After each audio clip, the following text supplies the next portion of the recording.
যাক এখানকার ছেলেমেয়েরা তাহলে ভালো নাকি শাইনের ভাই? কেউ কিপটা দেখেছো পুরস্কার আমার দিতে এসে এক টেস্টে থেকে কিছু দেবে না। ফোন পে মেরে দেবে, ফোন পে নাম্বার আছে তোমার কাছে, আমার ফোন পে মেরে দাও, আমি দিয়ে দেবো। টেস্ট ফোনে ব্যবহার করে না, সব বড় লোকের ছেলে না, তাই তো? বড় লোকের ছেলে তো, হ্যাঁ বড় লোকের ছেলে আইফোন ইউজ করে, তোমার মধ্যে টেস্ট ফোন ইউজ করে না। ঠিক আছে চলুন এবার মায়ের গজল দেবো ইনশাল্লাহ। তারপরে পরে আমরা অন্য গজলের দিকে, যেহেতু আজকে শিল্পী অনেকজন আছে এবং আমাদের তুলতে লেট হয়ে গিয়েছে, আগে তুললে ইনশাল্লাহ আপনাদের অনেক গজল শোনাতাম। তবুও সঠিক সময়ে ছোট সময় ইনশাল্লাহ আপনার অনেক গজল শোনাবো। আর তাছাড়া যদি আপনার কোনো ফরমাইশ যদি কোনো থেকে থাকে ইনশাল্লাহ আমার কাছে বলবেন, যদি আমার জানা থাকে, যদি আমার মুখস্থ থাকে ইনশাল্লাহ আপনাকে শোনাবো। চলো আচ্ছা, তোমরা মাকে সকলে ভালোবাসো? কে কে মাকে ভালোবাসো না হাত তোলো। মাকে কেউ ভালোবাসেন না, সকালে ভালোবাসো তো মাকে? যদি বলে সোনা তুমি আমার জন্য কি করতে পারবে, তাহলে মার জন্য তুমি কি করতে পারবে?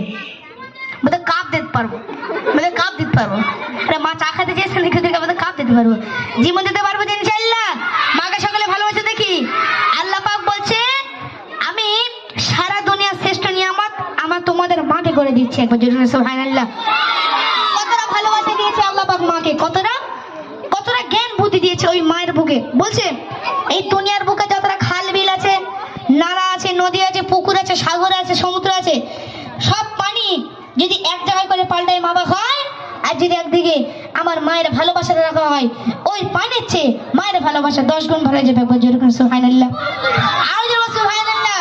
তাহলে মায়ের মমতা কতটা কবলিত দেখেন।